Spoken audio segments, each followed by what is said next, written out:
ሰላም ጤና ይስጥልኝ የተወደዳችሁ የሰለዳ ሚዲያ አድማጭ ተመልካቾቻችን እንዴት ቆያችሁ? ለዕለቱ መራርጠን ወደ እናንተ ለማድረስ ያዘጋጀናቸው አዳዲስ ትኩስና ወቅታዊ መረጃዎችን ይዘን ቀርበናል። መረጃዎቻችን እየተከታተላችሁ እስከ ፕሮግራማችን ፍጻሜ ከኛ ጋር እንድትቆዩ ከወዲሁ በታላቅ አክብሮት ጋብዛለሁኝ።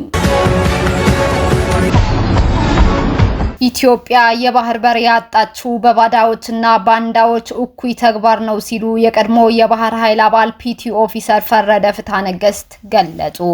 የኢትዮጵያ ባህር ኃይል አባል ፒቲ ኦፊሰር ፈረደ ፍትሐነገስት ኢትዮጵያ የባህር በር ያጣችው በባዳዎችና ባንዳዎች እኩይ ተግባር ነው ያሉ ሲሆን ሉዓላዊ ሀገርን መዝጋት በራሱ በህግ አግባብ ተጠያቂ የሚያደርግ በመሆኑ የኢትዮጵያ የባህር በር ጥያቄ ከህግ አግባብ ውጭ የሚሆንበት አንዳች ምክንያት የለም ብለዋል። ኢትዮጵያ አሰብን ማጣት ያልነበረባት መሆኑን የጠቀሱት አባሉ ያለፈውን መውቀስ ብቻ ሳይሆን ከነበረው ሁኔታ ትምህርት ወስዶ ችግሮችን እያረሙ መሄድ ያስፈልጋልም ብለዋል። ለተፈጠረው ችግር ከቀድሞ ባህር ኃይሎች ምን ይጠበቃል የሚለውን ምላሽ ለመስጠት ማህበር ተቋቁሞ እንቅስቃሴ ተጀምሯል ሲሉም ገልጸዋል።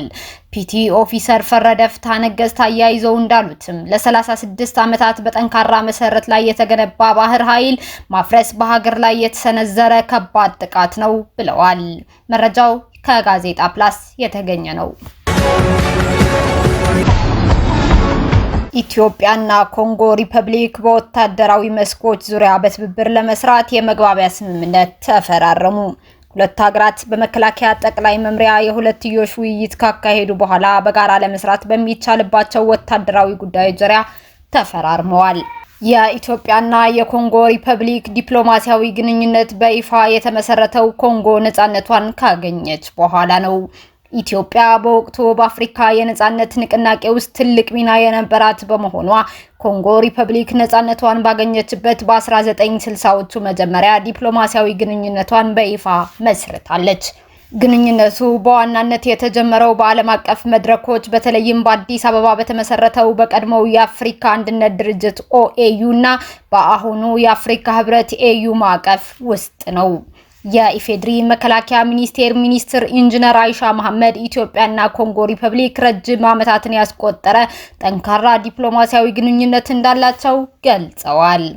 ኢንጂነር አይሻ ከኮንጎ ሪፐብሊክ መከላከያ ሚኒስትር ጋር በዋናነት በወታደራዊ ኢንዱስትሪ ውጤቶች፣ በጦር መሳሪያ ጥገና፣ በትምህርትና ስልጠናና በሰላም ማስከበር ተልዕኮ ጉዳዮች ላይ በጋራ ለመስራት የሚያስችል የመግባቢያ ስምምነት መፈራረማቸውን ገልጸዋል። ስምምነቱ የሁለቱን ሀገራት ወታደራዊ አቅም በጋራ ለመጠቀም የሚያስችል እድል ይፈጥራልም ብለዋል። አሁን ያለንበት ዓለም በትብብር መስራትን ይጠይቃል ያሉት ኢንጂነር አይሻ ድንበር ዘለልና ሽብርተኝነትን የመሳሰሉ ቀጠናዊ ችግሮችን በጋራ ለመከላከልም ከፍ ያለ በጎ ተጽዕኖ እንደሚኖረው ተናግረዋል። ከሌሎች ሀገራት ጋር የሚኖረን ዲፕሎማሲያዊ ግንኙነት ተጠናክሮ እንደሚቀጥል ሚኒስትሯ ተናግረዋል። የኮንጎ ብራዛቪል መከላከያ ሚኒስትር ቻርልስ ሪቻርድ ሞንጆ በበኩላቸው ስምምነቱ የሁለቱን ሀገራት ሰላምና ደህንነት የበለጠ ለማጎልበት የጎላ ፋይዳ እንዳለው ተናግረው የመግባቢያ ስምምነቱን ወደ ተግባር ለመቀየር በቅርቡ ወደ ተጨባጭ ስራ እንገባለን ብለዋል። የኮንጎ ሪፐብሊክ መከላከያ ሚኒስትር ቻርልስ ሪቻርድ ሞንጆ ለኢንጂነር አይሻ መሐመድ ኮንጎ ብራዛቪል እንዲጎበኙም ግብዣ አቅርበውላቸዋል።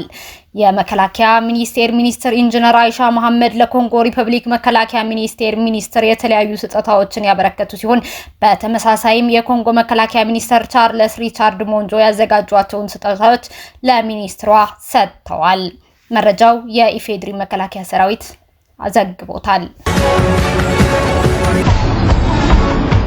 አፍሪካዊው ባለሀብት አሊኮ ዳንጎቴ ፊቱን ወደ ትምህርት በማዞር ለናይጄሪያ የትምህርት ዘርፍ የ$688 ሚሊዮን ኢንቨስትመንት ይፋ አደረገ።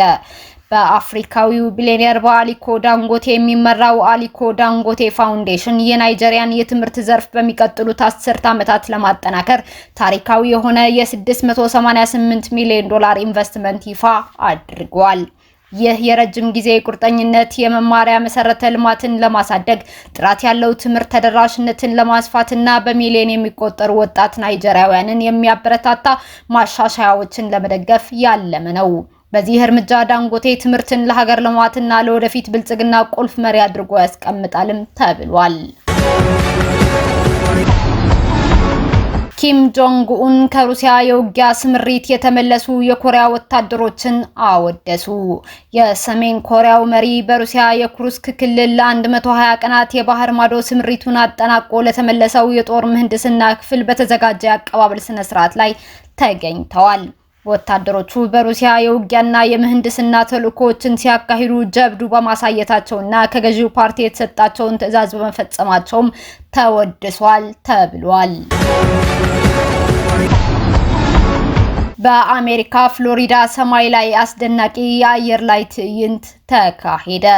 104 ልምድ ያላቸው የሰማይ ዘላዮች ማለትም ስካይ ዳይቨርስ ሰማይ ላይ ግዙፉ የፓራሹት ቅርጽ ማለትም ካኖፒ ሪሌቲቭ ወርክ በመስራት የዓለም ክብረ ወሰንን ሰብረዋል። የፊዚክስ ህጎች ላይ ጥያቄ ያስነሳው ይህ ተግባር በማህበራዊ ሚዲያ በስፋትም ተሰራጭቷል። በፓራሹት ዘላዮቹ በአስገራሚ ቅልጥፍና ፓራሹቶቻቸውን አገናኝተው ግዙፍና ውስብስብ የሆነ የዳይመንድ ቅርጽ ፈጥረዋል። ይህ 104 ሰዎች በህብረት የተቀዳጁት ክብረ ወሰን ከዚህ ቀደም ለ18 ዓመታት የዘለቀውን በ100 ዘላዮች ተይዞ የነበረው ክብረ ወሰንም የሰበረ ሆኗል። 36ቱ ዘላዮች የቫልኪሪ ፓራሹቶችን በመጠቀም ድንቅ መስመር ሲሰሩ፣ የተቀሩት ተንጠልጣዮች ደግሞ ከተለያዩ አውሮፕላኖች በመዝለል ቅርጹ ውስጥ የተሰጣቸውን ትክክለኛ ቦታ በአስገራሚ ጥንቃቄና ብቃት በመያዝ መዋቅሩን አጠናቀዋል። ተሳታፊዎቹ ከ19 የተለያዩ ሀገራት የተውጣጡ ሲሆን ይህ ከፍተኛ ትኩረት የሚጠይቅ የሰከንድ ስህተትን የማይታገስ የንፋስን አያያዝና እንከን የለሽ የፓራሹት ቁጥጥርን የሚጠይቅ ስፖርት ዓለም አቀፍ ትብብር እንደሚያጎላ ያሳየ ነው ሲሉ አዘጋጆቹ ገልጸውታል።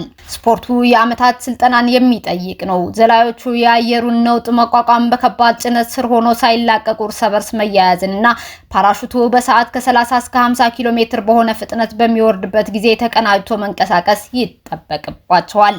ትዕይንቱን የሚያሳየው ቪዲዮ የተለያየ ቀለም ያላቸው ፓራሹቶች በአንድ ላይ ተዋህደው ከዚያም በአስደናቂ ሁኔታ ልክ እንደ አበባ በማበብ ሲለያዩ ያሳያል።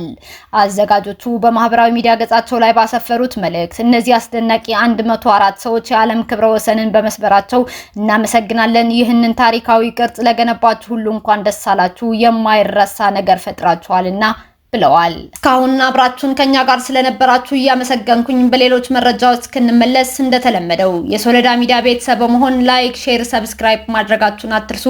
አዳዲስ ትኩስና ወቅታዊ መረጃዎቻችን በቶሎ እንዲደርሷችሁ የደወል ምልክቷን ይጫኑ። ስኬት፣ ድልና ሰላም ለኢትዮጵያውያን። ሶሎዳ ሚዲያ